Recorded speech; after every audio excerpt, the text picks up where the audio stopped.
Okay, we are recording now on the cloud.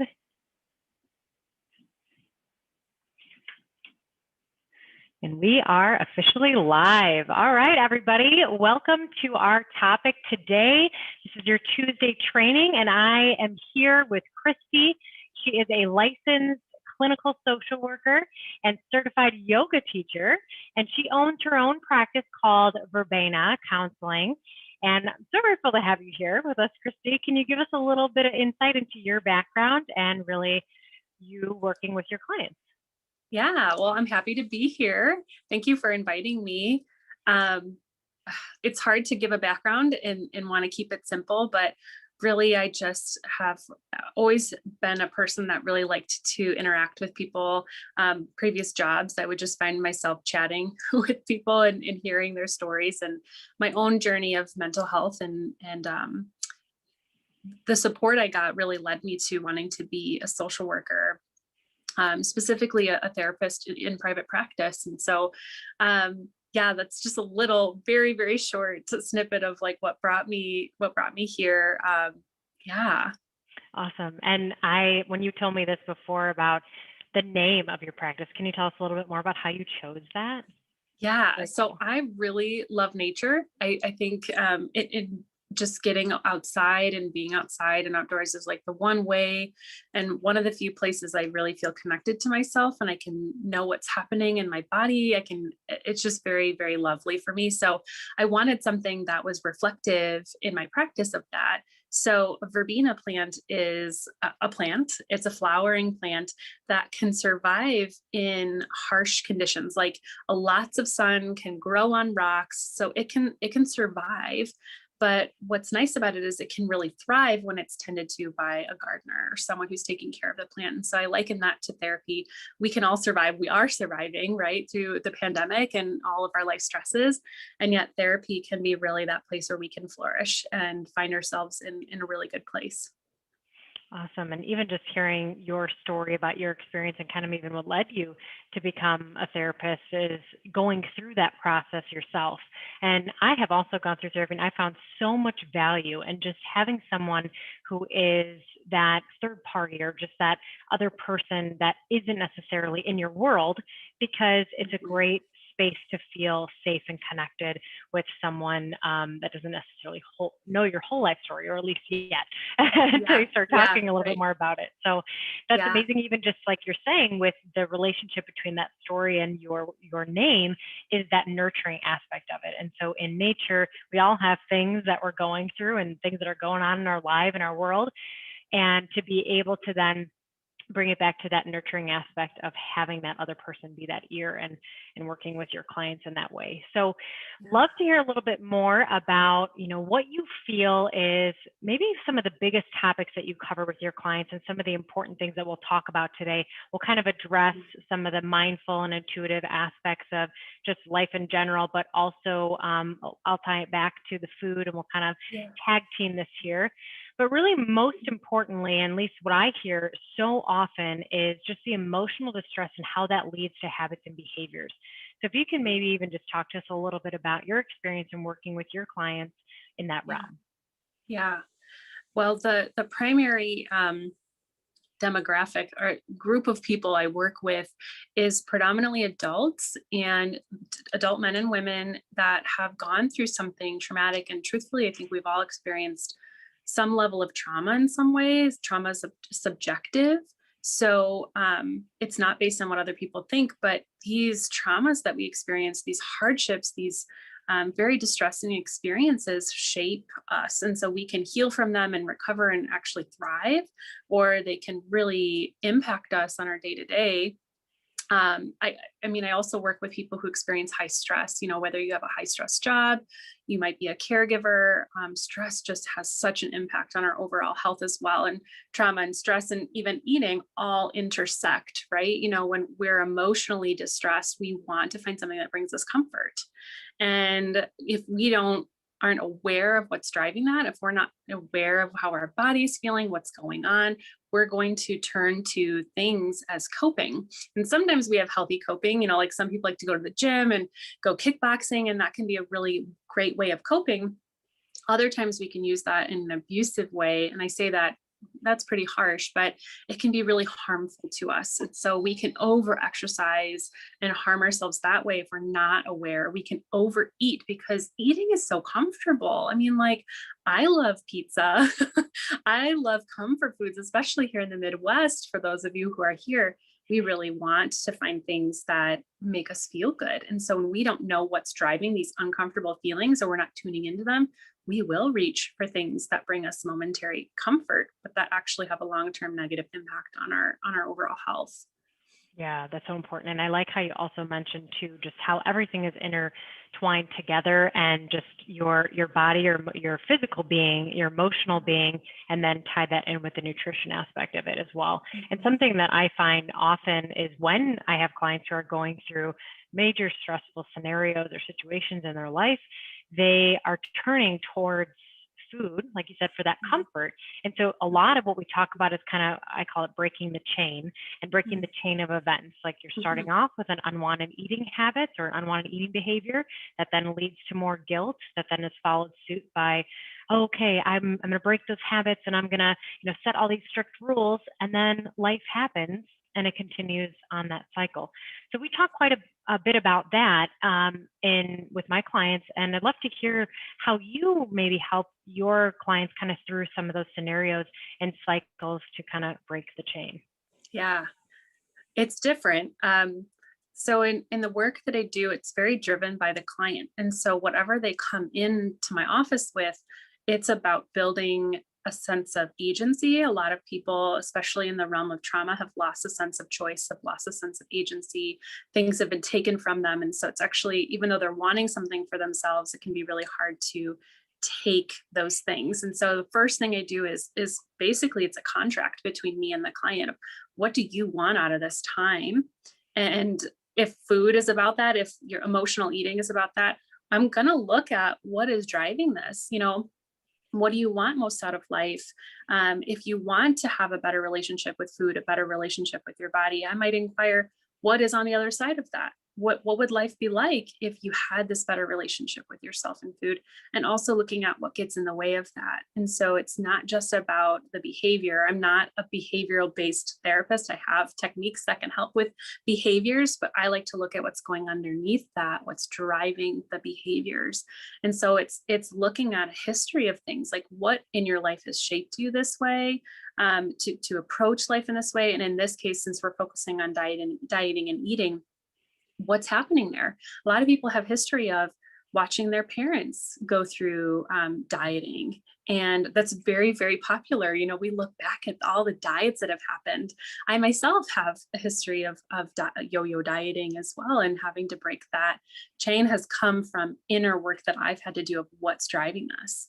Oh, I'm not content with myself. Okay, so so we're learning about what's going on underneath. And so that's really, whether it's dieting, whether it's trauma, whether it's stress, no matter what it is, we're looking at what's in the driver's seat and what's causing some of these relationships with food or stress or how you feel about yourself. I love how you just said when we're even, because a lot of times when people are going through different diet scenarios, the term not content with myself, that doesn't necessarily come up as a first thought. It's like, oh, I'm just trying to get healthier. And then sometimes it'll be like Mhm. maybe for the wrong reasons, or like you said, maybe it's overshadowed by that lack of contentment, that lack of confidence in yourself and being comfortable in your own skin. And where does that stem from? Right. And a lot of times, I love how you said that too, is because I talk about with my clients too, where the seeds planted. We first have to figure out, we got to dig up the dirt, and we got to see where those seeds have been laid out. And until we can figure that out, we won't know how to truly handle this scenario, because there are Mhm. so many underlying deep rooted habits that have been in place for a Right. long time. Right. I mean, think about when you're working with your clients and they want this whole lifestyle change and you're working on just that external thing, but we're not actually talking about, like, well, what are you wanting? Like what's actually going to help you be successful at this, and what's actually going to get in the way of your success? We're kind of skipping the whole thing, right? We're skipping all the core parts that's going to help each individual be successful. Yeah, definitely. And just being able to start to open up that communication can learn a lot about yourself. In my experience too, and maybe yours as well, is just learning and to become aware of where a lot of your thoughts have stemmed from. I mean, you like you mentioned in watching parents, watching other people in your life go through ebbs and flows of yo-yo dieting, and that process can be pretty alarming in the sense that you're watching that, you're observing it, you're seeing that as the norm. So, something that we highlight, and I'd love to hear your opinion on this too, is what are the norms or what are the untold truths that you're telling to yourself every single day? And how can we reframe those thoughts to actually give value or add value to the Mhm. actions you're trying to achieve or the goals that you're trying to accomplish? Yeah. And within that, maybe even talking a little bit on your end on how you help people kind of just try to bring that to the surface. Hmm. Yeah, that's it. It's really actually very complex, understanding the thoughts. A lot of times it's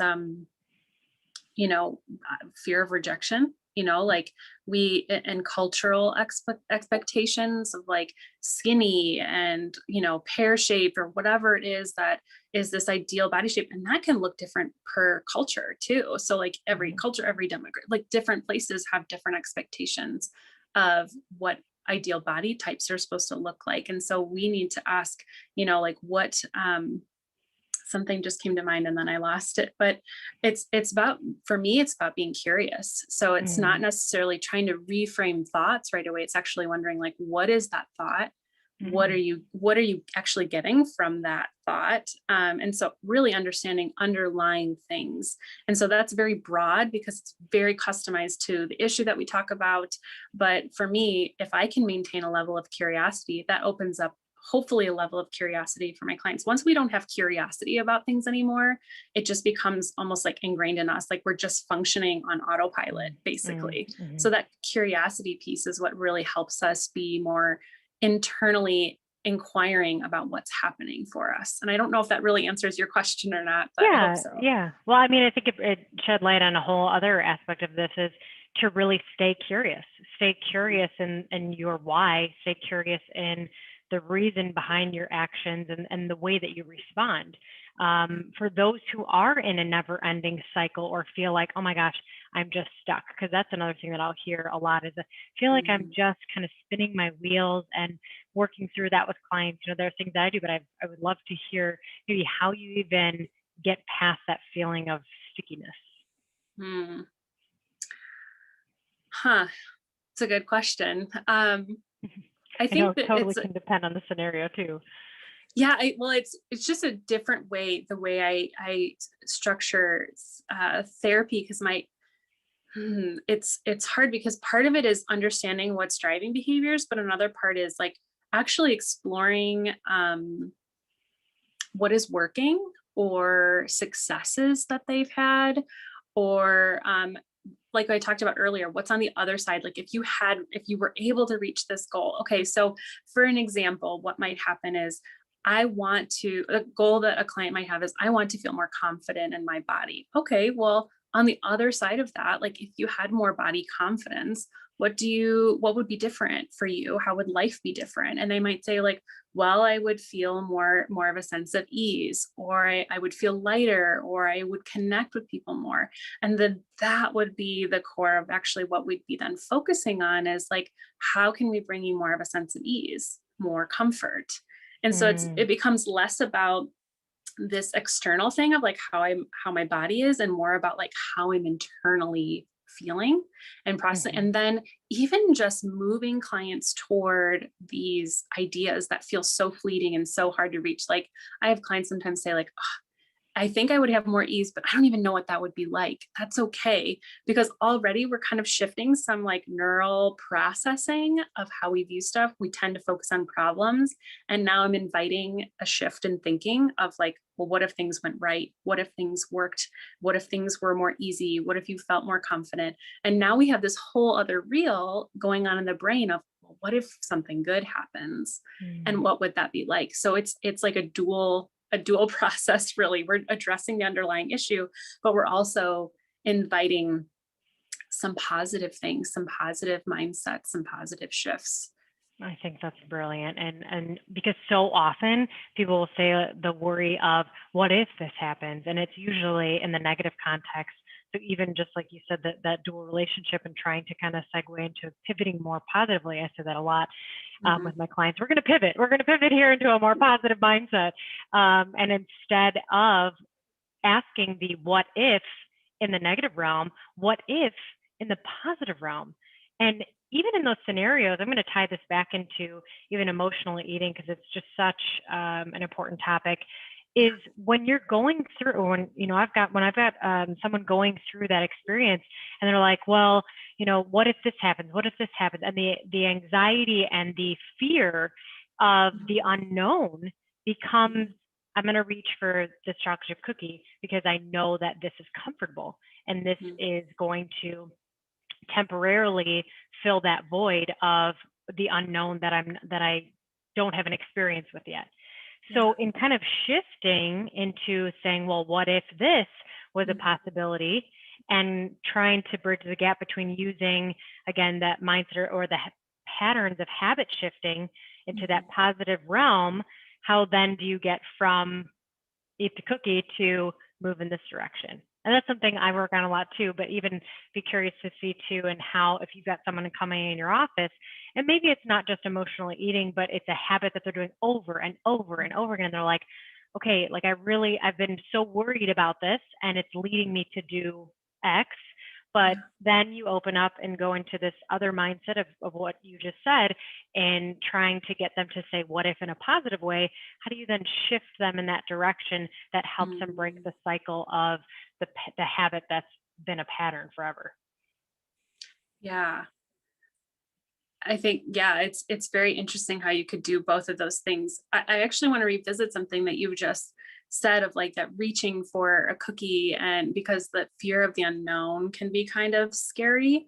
And I also want to look at that as this is, when we think of a coping mechanism, coping is how we deal with something. And Hmm. so we ultimately are thinking, well, this is a bad coping, like, oh no, I reached for that cookie again. And so this whole level of shame comes in. And then we start feeling bad about ourselves. And because we feel bad about ourselves, then we have another cookie because we want to ease that discomfort. And so it becomes this like shaming ourselves and this awful feeling. And even that is a way of responding to something really difficult. And so we look at it from like, I don't want to strip you of your coping mechanisms. That's not really like, because if we take something away before we're ready, well, we know that there's just going to be like, I'm going to give up. I'm not ready for that yet.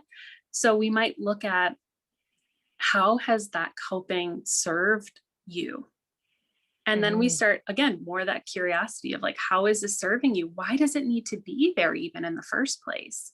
And so I think having them explore some of these underlying things, it really makes me think of I have the book next to me, Intuitive Eating. I'm sure that you share this book with your clients. Hmm. But I did some of this work. I read the book, and there's the workbook, which is really great. You can even just focus on just the workbook because all of it's in there.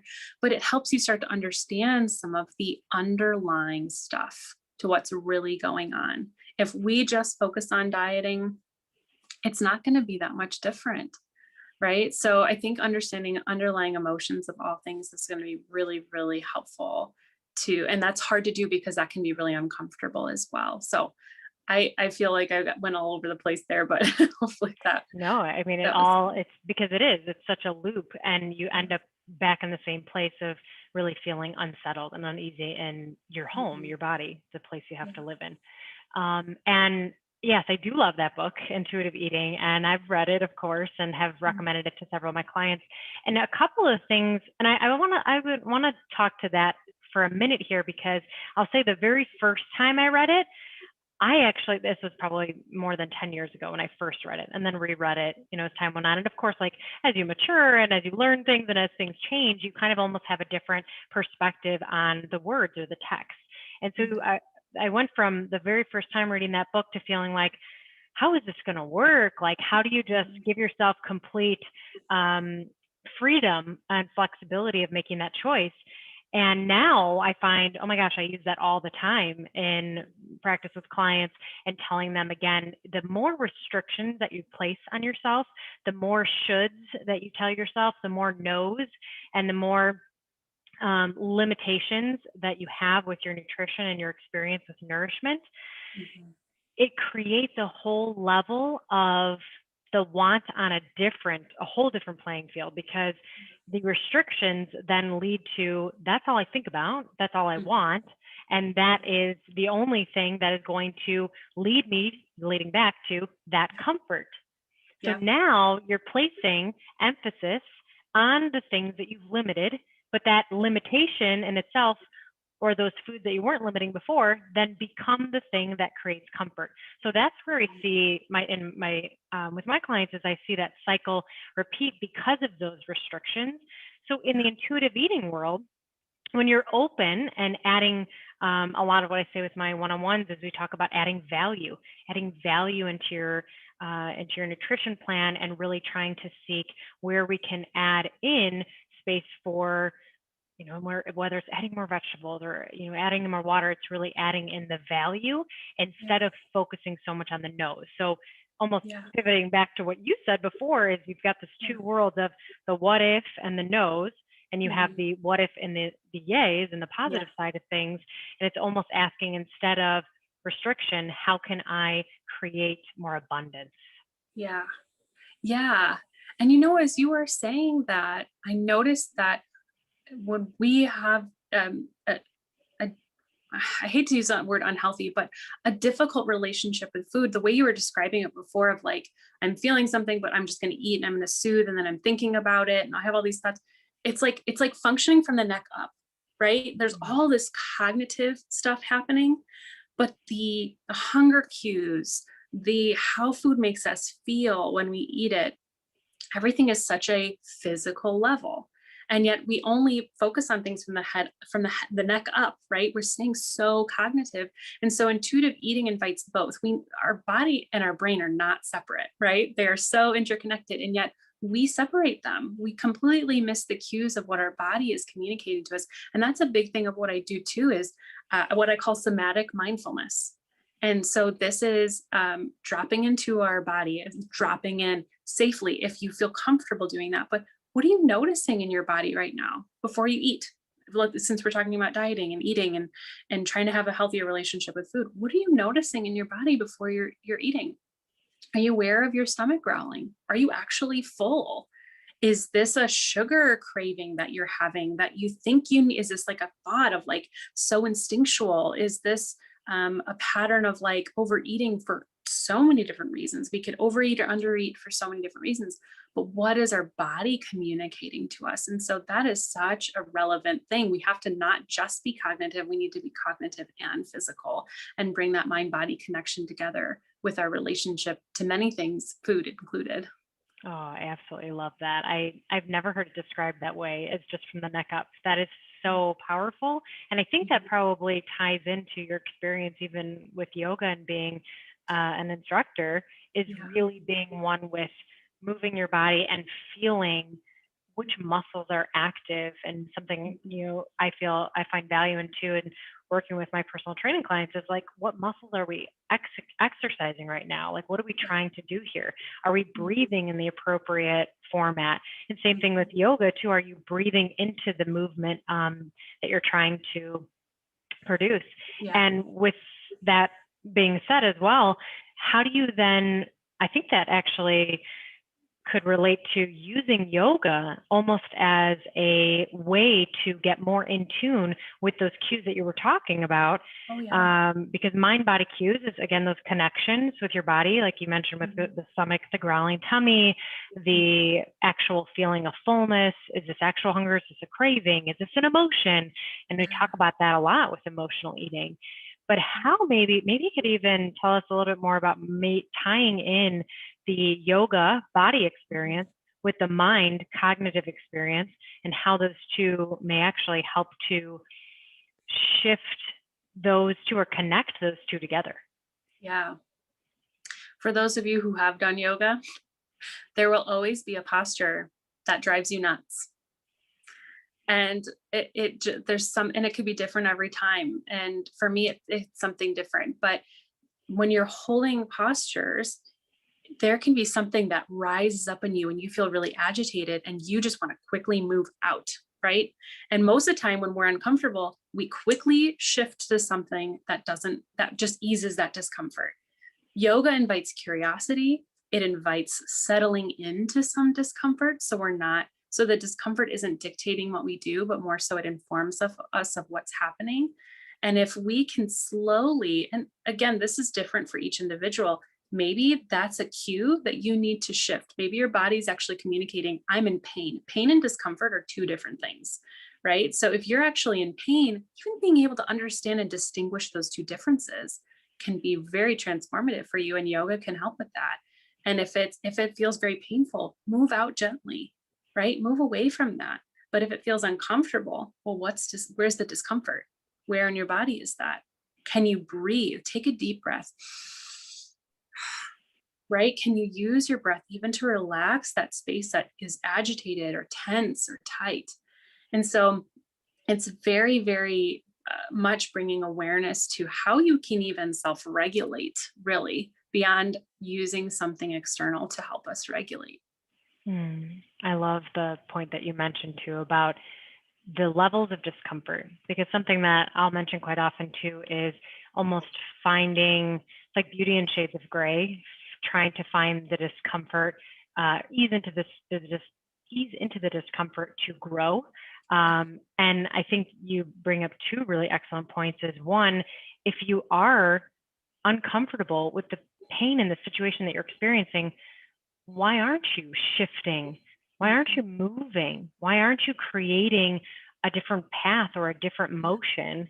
And on the other end of it, it's almost like a double-edged here, but on the other end of it, if we don't have a little bit of discomfort, it isn't going to push us in a different direction. And if we don't have that, like almost getting out of our comfort zone and to move beyond it, we won't reach new heights or new levels or new experiences. So we need a little bit of that discomfort, but we have to make sure we're reading the signs appropriately. So one, rather to shift into and create more space within, or two, whether to move away from and use that as a sign or a tool to really create a pivoting point. Yeah. Yeah. I like what you said of like that in that discomfort, that in that gray area of like, how can we find, where it feels okay for us to land? And we, in yoga, we call it finding your edge, like where can you teeter on, this isn't too much for me. I can kind of withstand some of this discomfort and even find some stillness in that. And I think kind of looking back at our conversation today, even I can say that without the understanding, without the knowledge of what our bodies are communicating, we will continue to resort to our coping. We will continue to resort to dieting because it's really not about the dieting, right? It's about what's underneath driving the dieting. And if we don't know what our body needs, what it's communicating, how it's feeling, what's happening, we're just, again, there's that disconnection. We're missing out on taking care of ourselves in such a nurturing, caring way.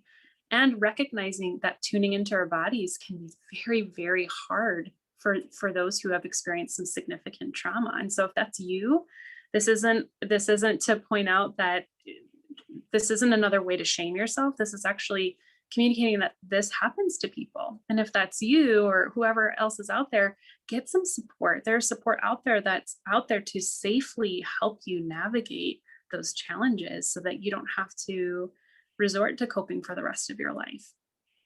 Awesome. So well said. So, Christy, where can people who are watching this video find you best? What's the best way to get in contact with you to really learn more about your services that you provide and working one-on-one with you? Yeah, my website is a great place to start, www.verbenacounseling.com. That's VERBENA counseling.com.